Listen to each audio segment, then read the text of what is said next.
we all know how ready I am to talk about the Chilling Adventures of Sabrina. Let's just get going. Hey, I'm Amy and welcome back. One of my absolute favorite shows that is on air right now that I spent an entire day binge watching, Sabrina, the Chilling Adventures of Sabrina. I almost said Sabrina the Teenage Witch, and we're getting this off to a excellent start. So, no, let's rewind for a second. My favorite show pretty much on air right now is two different Netflix shows actually. One is The Chilling Adventures of Sabrina, which I'm going to talk about today. The other is Stranger Things, which we're going to talk about in July. And a quick little shout out to my Patreon if you want to see me transform into this semi-Sabrina look that I tend to do from time to time if there is a review or a 1001 video where I feel like I could transform into something that either is a character from that movie or represents that movie. I usually try to do a little transformation video and put it up on my Patreon. I think it's for $10 and up patrons, but they're really fun, and you also get some of my thoughts and all of the notes that I use throughout this review. Some things I don't even talk about in here. If you want to check that out, there is a link in the description. So let's just get on to this review. Initial spoiler-free thoughts is I really enjoyed this season. I feel like it definitely has found its footing compared to the first season, but especially to the Midwinter's Tale, the holiday special that they had in early December. There are some issues that I do have with it, but I will get into that in the spoiler section. But overall, it is definitely a lot darker than the first one after Sabrina has had her dark baptism, and it's definitely a lot more fun and a lot more intense, but that is me personally. I enjoy that kind of stuff. And again, this season it does focus a little bit more on the lore and not necessarily Wiccan part of it, because they're not Wiccans, but it just focuses more on lore and stuff like that than it does any kind of magic, because you can go an entire episode, I feel like, without seeing any magical powers, but they do brew potions and things like that and talk about spirits and hauntings, so they do have a little of that, but there's not as much magic as you would think for a Sabrina show. But that's also what we got last season, so I'm kind of okay with that. I love Sabrina anyways. The storytelling in this is really great. It's very quick. It's only 9 episodes. They're at 50 minutes, 53 minutes each episode. It's very quick. You can binge it in a day. I did, and I even stopped for a couple hours to go run some errands and do some adulting things. You can watch this in a day, no problem. A lot of people talk about the Netflix bloat, which is you get a bunch of episodes and they just get filled up with random stuff that doesn't really have anything to do with the story. And with the first season and this season, everything goes very quick. You just get straight to the point, and everything has to do with the final story. Although one of the issues that I have with this, that it's not really going to be a spoiler, is they lay some groundwork that they don't necessarily pick up very well. They kind of leave it there, or you forget about it for a while, which is kind of great setup. They lay this groundwork and you don't think that you should remember it, but then later on it comes back, something that you should remember. But then there's also things that they lay that you should, they make you think that you should remember this, and then kind of just forget about it, make it go by the wayside, or only slightly pick it up here or there. That is my quick initial spoiler-free thoughts on this, and so after this point, there is going to be spoilers. I'm not going to go episode by episode, but I will just be going kind of general thoughts throughout the entire season and pulling from specific moments in episodes that I enjoyed or did not like, or something I wanted to really talk about. So, quick thing I want to get into, since I just talked about it, some of the issues that I had, some of the things that they kind of laid out but didn't really get to as much as I would have hoped or liked, are the things with Sabrina's friends. So Susie/Theo, they lay groundwork a lot in the last couple episodes of the first season, that he has this aunt Dorothea that I don't really know. They don't really explain who Dorothea is. It's just Theo is related to her in some way, and she appears to Theo at random times, and doesn't really do much but kind of points Theo in the direction that he needs to be going. And I kind of forgot that she was a thing. I mean, I remembered because I remembered a lot about the first season, but if I did not pay that close of attention, I probably would have forgot about who Dorothea was. I actually forgot her name. So when Susie switched to Theo, I didn't really get that connection until she kind of explored. Well, I guess Theo actually like laid it out and explained it to his father why he took the name Theo, which it makes a lot of sense, but they just, I don't know, they still have not explained who Dorothea is and what she's doing.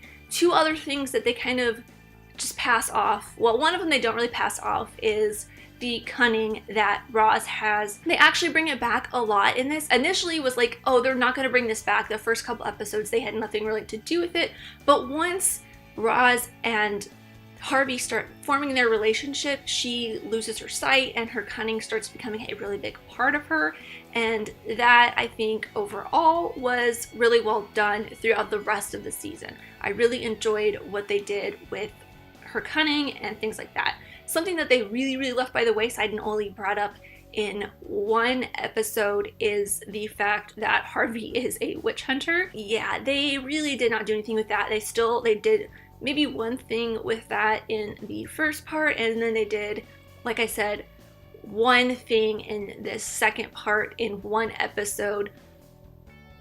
Yeah, I really hope that they kind of bring that back in the third part or in some future episodes, just because it's something interesting I would really like to see, especially now with what happens at the very end of the final episode with Nick going into hell and them going to save him. What Harvey's witch hunter gene, if it really is a gene, because there's in the Sabrina the Teenage Witch show, there is in the fourth season, I believe it's in the third or fourth season, there is a friend of Harvey's who is an actual witch hunter who has this witch hunter gene, and he really just hates Sabrina because he has this gene. Hey Brad, I'd like you to meet Sabrina. Sabrina? Oh, it's about time. Hi. Hi. Hey, Charlie. Nice to meet you too. Isn't he great?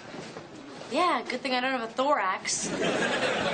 They don't do anything like that in this, and I know it's based on a totally different comic book series. Haven't read either of them. I've read some Sabrina, like Sabrina and Casper, but I haven't read any of the Chilling Adventures of Sabrina comics, so I don't know if that is something that'll come back up later on. If you do know, let me know in the comments, because I would be very curious to know if it's something that they expand upon in the comics versus if they're going to expand upon it in this show. But I really hope that that is something that they're going to be bringing up very soon. So this is another thing that I wasn't super fond of, is it kind of goes along with what I was just talking about, how they lay groundwork for different things, but they don't necessarily bring it back, or they take forever to bring it back, things like that. They spend the entire first episode Sabrina trying to become head boy, but they really don't go anywhere with it. It comes up and then it just gets dropped. It's that whole episode, her trying to become head boy, and then Father Blackwood gives the head boyship to her cousin, and he doesn't even go to the academy, and they just never talk about it again.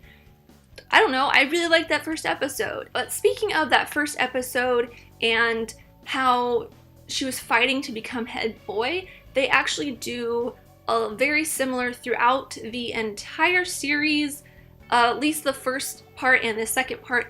The episodes kind of line up if you're looking at them in the story, the contents of the episode, and how each episode is told. So in the first episode of each season, they are both very feminist forward. It's very girl power, which I absolutely love. The first episodes of each season are probably two episodes that I really enjoyed because I related to those episodes very much, since I have become a lot more into equality, mostly on film and things like that. The whole gender equality thing is just a really great point to bring up and talk about, and I feel like Netflix does a really great job, at least in the Chilling Adventures of Sabrina. So they do have a lot of the same kind of footsteps of each season or each part.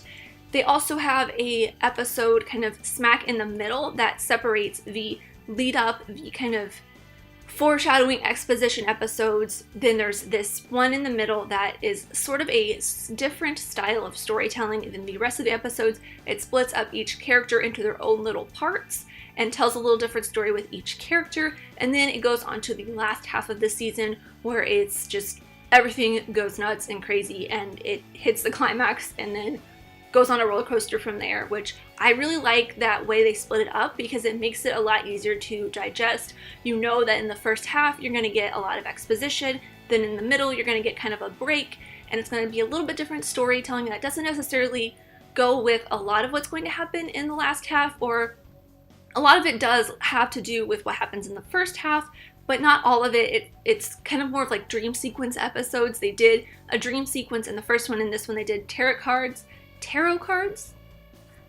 and then it goes on to the last half, which I really liked. So some things that I want to talk about: Susie wanting to get onto the boys basketball team and then becoming Theo. I really like that they are incorporating the gender politic kind of thing into this. It's not something that we usually see in a lot of shows, and I think because it's on Netflix, it can get away with a little bit of that. I did really love the I wouldn't say it's a mirror, but the underlying story in, I believe it's in it's in episode 2, the play that they are putting on in the regular school. In the regular high school, they're doing Romeo and Juliet, but in the academy, they are doing kind of the story of Adam and Eve, but not really. It's the story of Lucifer and Lilith, which Lilith, if you did not get this through the entirety of the season, is Miss Wardwell, their teacher, the demon that's watching over Sabrina.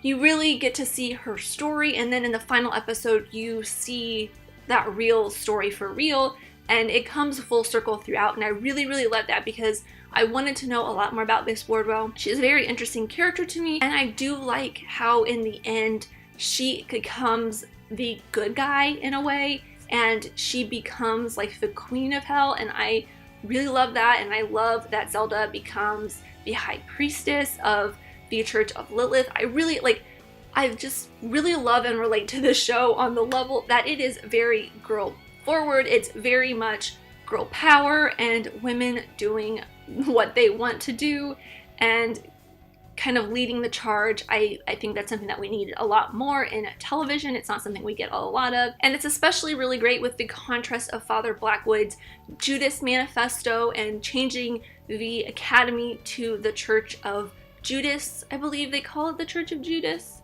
not the Church of Night. I really liked the contrast of how evil Father Blackwood is and their defeat of him. I say defeat very loosely because he still gets away with it, but in the end, it really is Prudence going after her father. I really liked that element of her claiming her father's name, but then realizing how big of a scumbag her father actually is. And then when she realizes that, she uses her girl power to go out and find him and hunt him down and make him pay. And I'm excited to see that come to fruition in the next season. And before I wrap this up, there is one other thing I wanted to point out, and it's something really stupid that is from the original Sabrina. It's not the original Sabrina the Teenage Witch, from the Sabrina the Teenage Witch series.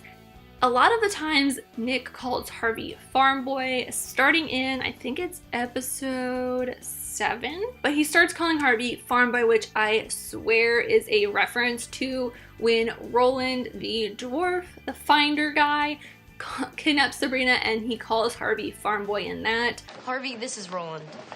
Nice to meet you. Get lost, farm boy. Farm boy? I've never been on a farm in my life. Well, I find that hard to believe, farm boy. If you did not notice, I love Sabrina the Teenage Witch. I have pretty much every single episode memorized. I own it all on DVD. I just like that little Easter egg that they had in there. There's also another little Easter egg that a lot of people probably noticed as well, because it's a little bit more relevant in pop culture than the finding dwarf in Sabrina the Teenage Witch, is in the 6th episode when the angels, I don't know necessarily what they're called, the innocents, I think that's what I have written down. It's just like these angels that look like missionaries come to try to kill all the witches. One of them comes to Sabrina's house and kind of locks her in, but she escapes and takes his bike, and her and Salem are riding away. Well, Salem's running after her while she's riding away, and you can hear in the background the Wicked Witch of the West theme, and I absolutely love that. It's so good. If you did not notice that, I would definitely go back and watch episode 6 because it's in there and it's really good. But I think, oh, another thing I just noticed in my list is the cigarette smoking man from X-Files. If you watched the X-Files, he is the high priest or whatever of the council, which I thought was really cool. I did not realize that he was still alive, even though he was just in the last season of the X-Files reboot. He looks really good for how old he has been since the early 90s when he was on X-Files. But yeah, again, I think that's everything. There's still so much I want to talk about with this, but I can't talk about everything and make this video a little bit too, like, I don't want to make this video 30 minutes long. So there will be all of my notes that I took for every single episode, and my overall thoughts will be going up or have already been posted on my Patreon for $10 and up patrons. There is some really interesting stuff I talked about in there, at least to me, and if you like the Chilling Adventures of Sabrina, I definitely recommend checking it out. And it will be posted along with the transformation video of me into Kieran Shipka. I mean, I'm like the opposite of Kieran Shipka right now with the really dark hair. But anyways, thank you guys so much for watching. Please let me know in the comments down below your favorite episode of Sabrina so far. I almost said Chilling Adventure, I almost said Sabrina the Teenage Witch and then replaced it with Chilling Adventures of Sabrina. I'm all over the place, but let me know if you are enjoying this Chilling Adventures of Sabrina, if you like this season better than the first one, if you like the first one better than this, I don't know. Let me know your thoughts. Let me know your favorite episode in the comments down below. But thank you guys so much for watching. I really, truly do appreciate every single one of you. Let me know who you're in the comments down below, and let's be friends. If you enjoyed this, leave a like and subscribe if you're new, because I love talking about things, movies, TV shows, filmmaking, mystery, all that fun stuff. And I'll see you next time. Bye!